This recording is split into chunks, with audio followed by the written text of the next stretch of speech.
आशा भरी नारी। ये TWR इंडिया की प्रस्तुति है। नमस्कार बहनों, ट्रांसवर्ल्ड रेडियो के आशा भरी नारी कार्यक्रम में आप सभी का हार्दिक स्वागत है। मैं हूं ग्रेस और मेरे साथ है वाणी और हम आज आपके मेजबान हैं। दोस्तों, आप सभी का हार्दिक स्वागत है। मुझे विश्वास है कि आज की हमारी चर्चा सार्थक, शक्तिशाली और आश्वस्त करने वाली होगी। हम आशा करते हैं कि आप इससे आशीषित होंगी।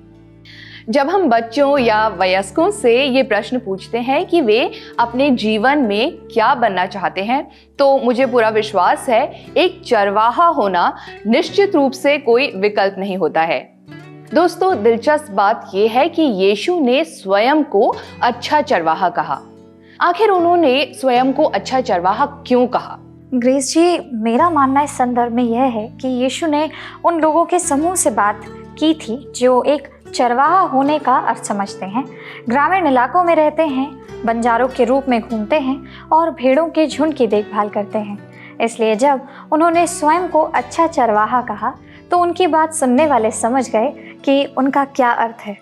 हाँ, ये बिल्कुल सही है। पुराने नियम में यहेजकेल की पुस्तक चरवाहों और भेड़ों के विषय में भविष्यवाणी करती है। ये भविष्यवाणी उन चरवाहों के विषय में थी दोस्तों, जो परमेश्वर के लोगों के लिए अगुवे थे। और इसमें ये भी बताया गया है कि एक और चरवाहा बाद में आएगा। यहाँ दिलचस्प हिस्सा ये है, बाद में आने वाला चरवाहा वो मसीह था जिसकी प्रतीक्षा इज़राइल कर रहा था। इसलिए जब यीशु ने स्वयं को अच्छा चरवाहा कहा तो वो वास्तव में मसीहा होने का दावा कर रहे थे, जिसकी भविष्यवाणी शास्त्रों ने भी की थी। कितनी अद्भुत बात है, जिसे सुनकर निश्चित रूप से मैं आश्चर्यचकित हो जाती हूँ।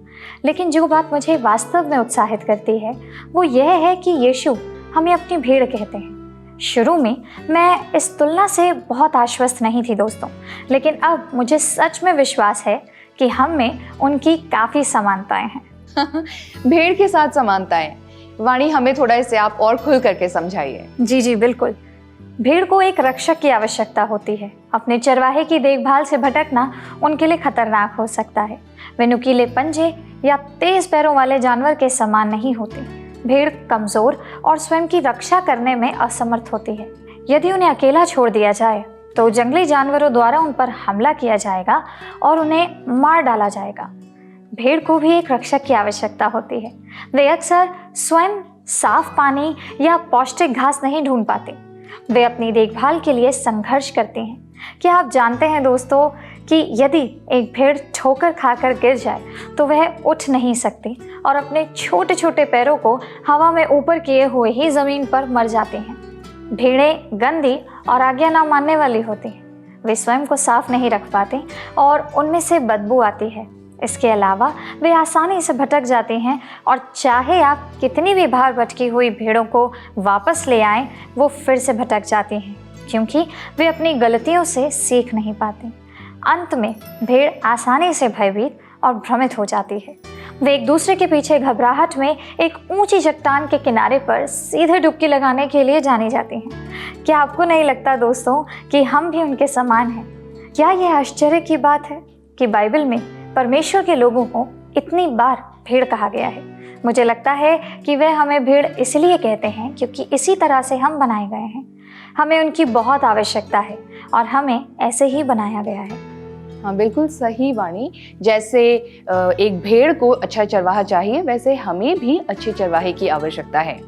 मार्गदर्शन के बिना हम आसानी से भटक जाते हैं और खो भी जाते हैं। हम दिशा भी खो देते हैं और विचलित भी हो जाते हैं। हमारी योजनाएं, चिंताएं और अविश्वास सभी हमें यीशु पर निर्भर नहीं होने देते हैं और जल्दबाजी में हम ये नहीं जान पाते हैं कि किस तरफ हमें मुड़ना है। आपने बिल्कुल सही कहा। हम में से बहुत से लोगों ने भजन संहिता 3 को सुना, पढ़ा और याद किया होगा। यह बाइबल में सबसे प्रसिद्ध भजनों में से एक है। परमेश्वर अक्सर इस तुलना का उपयोग करते हैं और हमें भेड़ कहते हैं क्योंकि वह हमें एक बहुत ही महत्वपूर्ण सत्य बताना चाहते हैं दोस्तों। वह चाहते हैं कि हमें ये पता चले कि हमें जीवन में एक मार्गदर्शक की आवश्यकता के लिए बनाया गया है। जैसा कि दाऊद ने भजन संहिता 23 में लिखा है, हमें किसी ऐसे व्यक्ति की आवश्यकता है जो हमें सही मार्ग पर ले जाए। हमें एक ऐसे चरवाहे की आवश्यकता है जिसके पास हमारी रक्षा के लिए छड़ी और एक लाठी हो। इसीलिए जब हम यशाया 53 और उसके 6 अध्याय जैसे पवित्र शास्त्र को पढ़ते हैं, जहाँ यह कहा गया है, हम तो सबके सब भेड़ों के समान भटक गए थे, हम में से हर एक ने अपना अपना मार्ग लिया।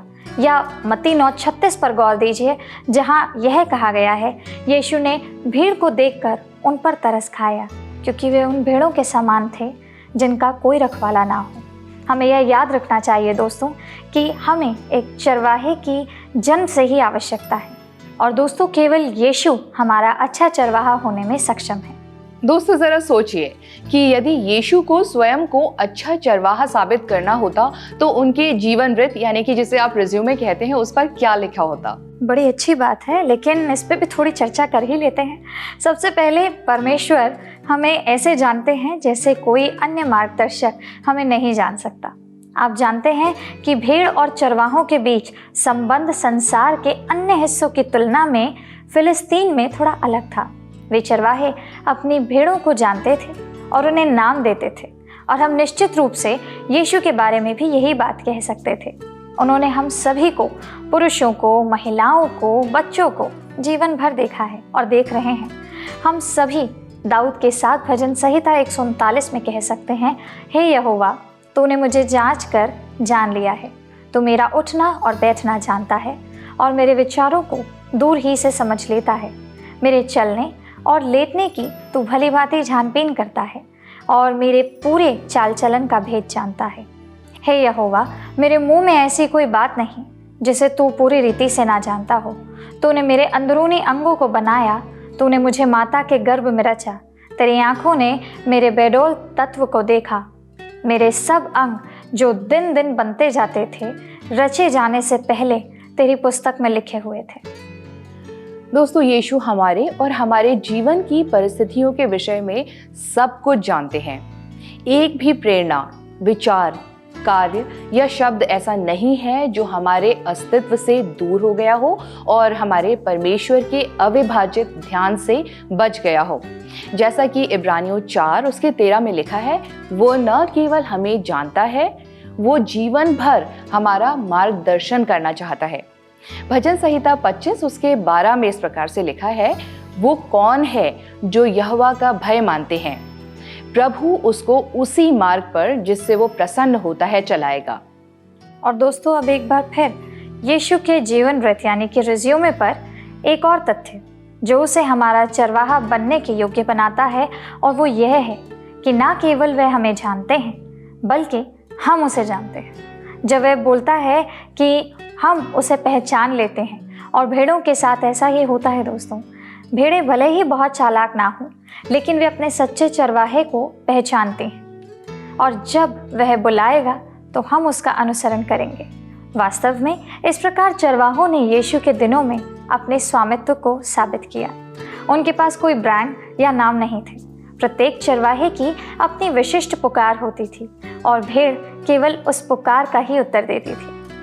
एक और गुण है जो यीशु को हमारा अच्छा चरवाहा होने के योग्य बनाता है दोस्तों, और ये सच है कि उन्होंने अपने झुंड के लिए अपने प्राणों को त्याग दिया। आप जानते हैं यीशु के दिनों में चरवाहों की कई ऐसी कहानियां हैं जो भेड़ियों या शेरों या चोरों से अपने झुंड की रक्षा करने के प्रयास में मर रहे थे। और जैसा कि यीशु ने कहा था कि केवल एक सच्चा चरवाहा ही ऐसा करेगा, क्योंकि वो अपनी भेड़ों से प्रेम करता है। हम उसके हैं। देखिए, सच्चा चरवाहा जो होता है वो अपनी भेड़ों को जन्म से ही जानता है और उनसे बहुत प्रेम करता है, और ठीक यही यीशु ने भी किया। मंदिर में चरवाहे के लिए भेड़ों की बलि दी जाती थी, लेकिन अच्छे चरवाहे यीशु ने अपनी भेड़ों के लिए स्वयं को बलिदान कर दिया। उन्होंने इसे स्वेच्छा से आपके और मेरे लिए किया। पृथ्वी पर आने का उनका पहला उद्देश्य यही था दोस्तों। हम खोई हुई भेड़ के समान हैं, इसलिए यीशु हमारा अच्छा चरवाहा बनकर इस धरती पर आया। जिस तरह एक चरवाहा छड़ी और लाठी को दिशा और सुरक्षा के लिए उपयोग करता है, उसी प्रकार परमेश्वर हमारी रक्षा और मार्गदर्शन करना चाहते हैं, लेकिन वास्तव में दोस्तों वो हमारे जीवन में ऐसा किस प्रकार करते हैं? अब आइए दोस्तों इसके बारे में भी कुछ जानें। यीशु हम पर दया करते हैं क्योंकि वह जानते हैं कि हम उनके बिना असहाय हैं। वह हमें कभी नीचा नहीं होने देते, वह हमें हमेशा ऊपर उठाते हैं। यदि हम अच्छे चरवाहे का अनुसरण करते हैं तो वह हमें सही दिशा में ले जाएगा। चरवाहा हमेशा आगे जाता है, वह सामने से अगुवाई करता है और हमें आगे बुलाता है। यीशु हमें जीवन में आगे धक्का नहीं मारने वाले, इसके बजाय वह कहने जा रहे हैं, देखो मैं इसे कैसे करता हूँ, देखो मैं कहाँ जाता हूँ। यूहन्ना 10:4 में लिखा है, जब वह अपनी सब भेड़ों को बाहर निकाल चुकता है तो उनके आगे आगे चलता है और भेड़ें उसके पीछे पीछे हो लेती हैं, क्योंकि वे उसका शब्द पहचानती हैं। यदि हम भ्रमित या भटक जाते हैं तो यीशु हमें ढूंढ ही लेते हैं और हमें वापस ले आते हैं। ये बात कितनी आश्वासन से भरी है। दोस्तों, जब परमेश्वर हमें अपने पास से भटकने से वापस ले आते हैं तो वो हमें दंड नहीं देते हैं, परंतु वो हमें अनुशासित करते हैं। यदि एक चरवाहे के पास एक भेड़ है जो भटकने की प्रवृत्ति रखती है तो वो अक्सर उस भेड़ के पैर को बांध देता है ताकि वो हिल डुल ना सके। मत्ती 18:12 में इस प्रकार से लिखा है, यदि किसी मनुष्य की 100 भेड़ें हों और उनमें से एक भटक जाए तो क्या 99 को छोड़कर वो पहाड़ पर जाकर उस भटकी हुई भेड़ को न ढूंढेगा? बिल्कुल सही। यदि हम असफल होते हैं या गिरते हैं तो यीशु हमें बचाएंगे और हमें ठीक होने के मार्ग पर खड़ा करेंगे। सभी भेड़ों की तरह हम न केवल भटकते हैं बल्कि ठोकर भी खाते हैं दोस्तों, गलतियां करते हैं और कई बारी गलतियां भूल भी जाते हैं।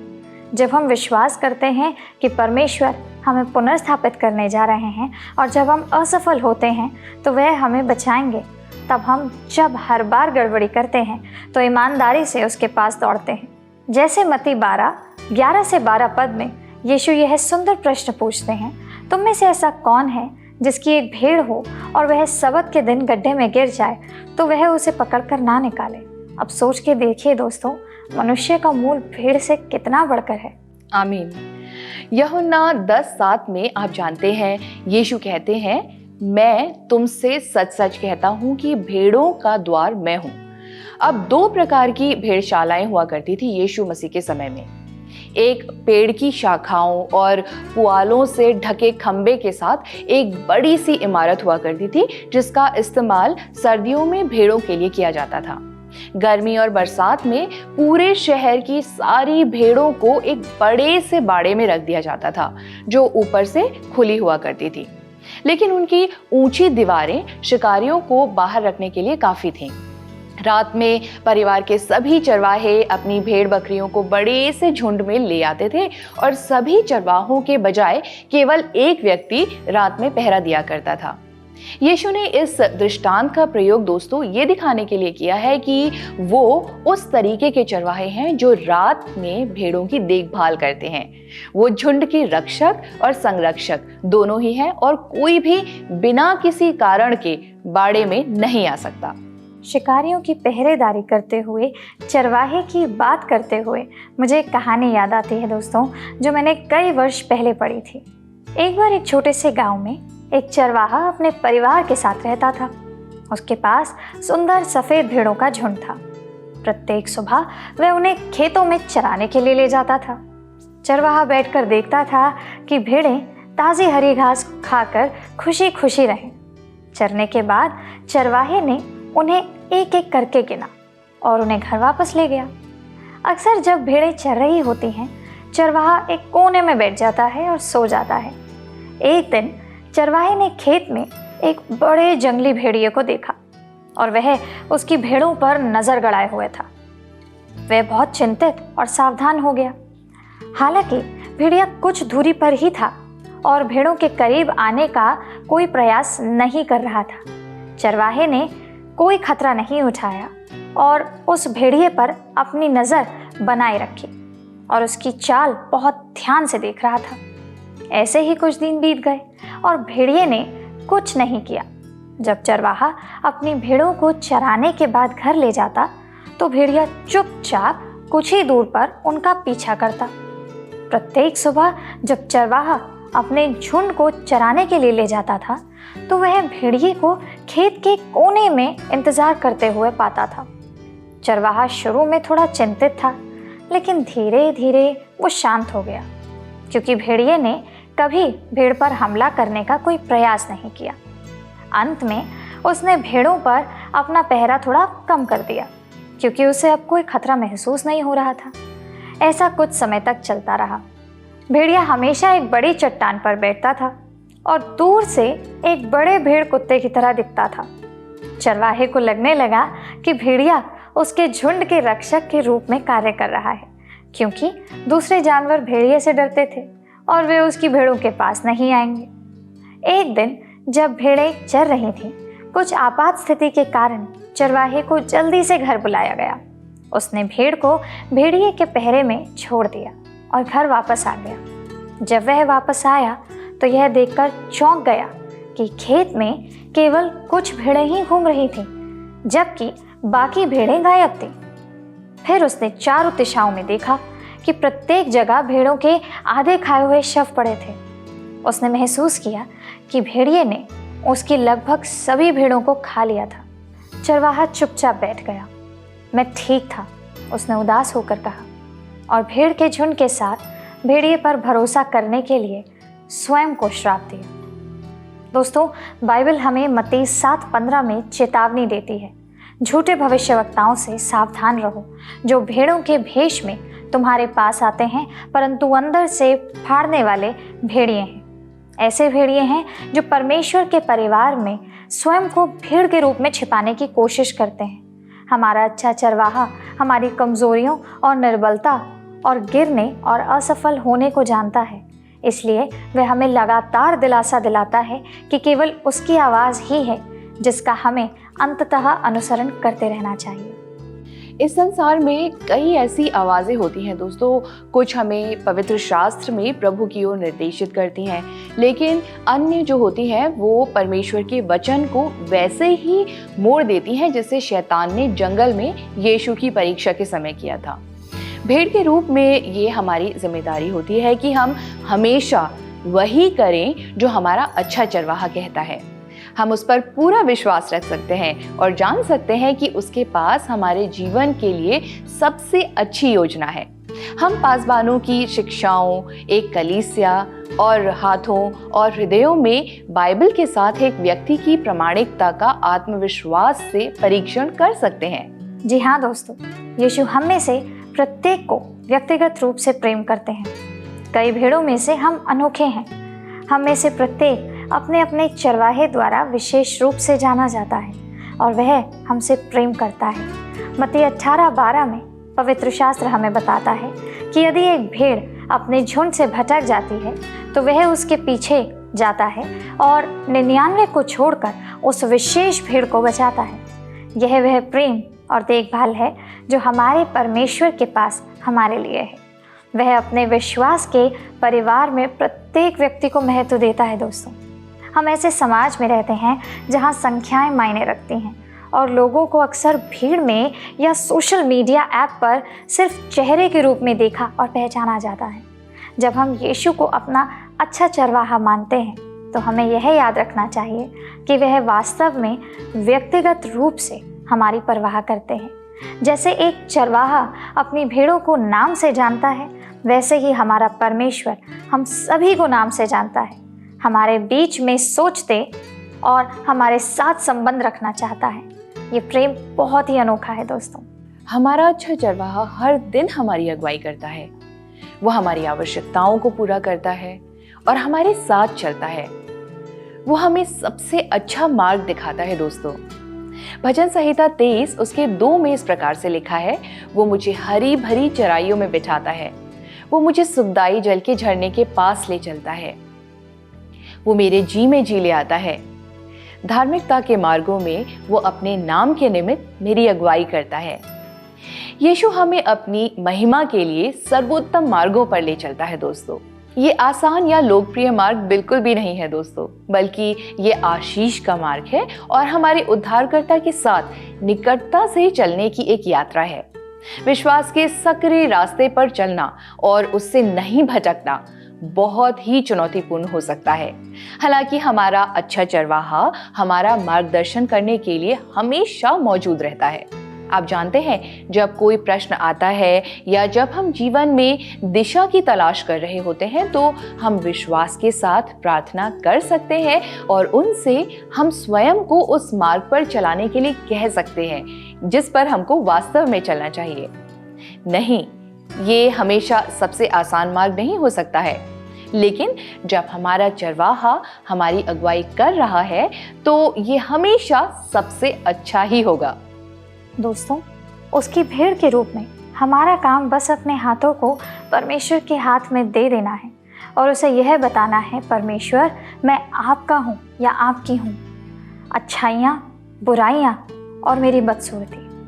परमेश्वर हमसे इतना अधिक प्रेम करते हैं दोस्तों कि हमें कभी भी नहीं त्यागते।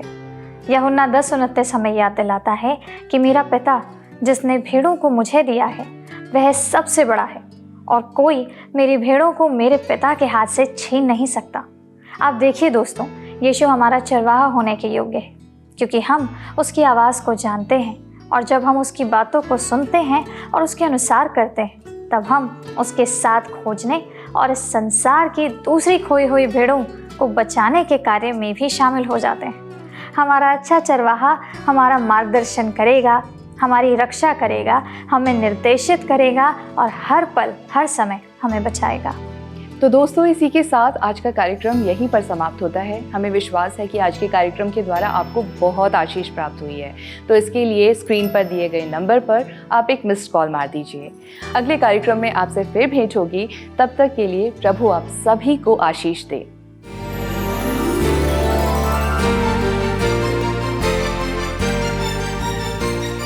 आशा भरी नारी, ये TWR इंडिया की प्रस्तुति है।